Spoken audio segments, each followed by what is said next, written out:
శ్రీమాత్రే నమః. ఈరోజు భోగి పండగ అంటే గోదాదేవి వ్రతం పూర్తయిన రోజు.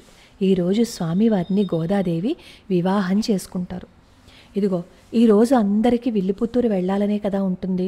మరి శ్రీవిల్లిపుత్తూరు నేను అందరినీ తీసుకువెళ్తాను, కానీ అక్కడ చూసిన తర్వాత నేను అక్కడే ఉండిపోతాను ఈ తులసి వనంలోనే అని చెప్పి మారం చేయకూడదు. మళ్ళీ నాతో పాటే చూసి నాతో పాటే వెనక్కి వచ్చేయాలి. మీరు అక్కడే ఉండిపోతాను అని అన్నారనుకోండి, మీ ఇంట్లో వాళ్ళందరూ మళ్ళీ నన్ను తిట్టుకుంటారు కదా, మళ్ళీ వెనక్కి తిరిగి వచ్చేస్తారు కదా. అలా అయితే పదండి మనందరం శ్రీవిల్లిపుత్తూరు వెళ్దాం.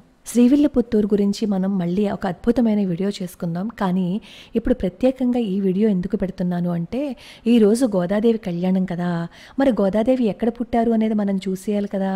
ఆ ప్రదేశాన్ని చూపిస్తున్నాను అనమాట. ఇదంతా పెరియాళ్ళవారు తులసివనం అనమాట. అప్పట్లో పెరియాళ్ళవారు ఇక్కడే తులసివనాన్ని, పూలవనాన్ని పెంచారు. ఈ పూలతోటే, ఈ తులసి దళాలతోటే స్వామివారికి మాలలని తయారు చేసి కైంకర్యం చేసేవారనమాట. ఆ మాలలన్నింటినీ తాను ధరించేవారు గోదాదేవి. ఇక్కడే గోదాదేవి పెరియాళ్ళవారికి లభ్యమయ్యారనమాట. ఇప్పుడు మనం చూస్తున్నాం కదా, ఈ ఎర్రటి ముద్ద పైన ఉంది కదా తులసి కోట మీద, ఇది గోదాదేవి ఎక్కడైతే లభ్యమయ్యారో ఆ మట్టిని తీసుకొచ్చి జాగ్రత్తగా అక్కడ పెట్టారనమాట. ఒకసారి మరి కళ్ళకద్దేసుకోండి. కళ్ళకద్దేసుకున్నారు కదా.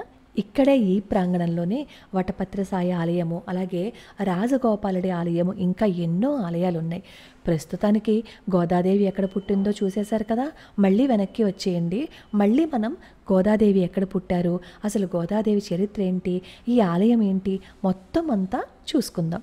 లోకా సమస్తా సుఖినో భవంతు, సర్వే జనా సుఖినో భవంతు.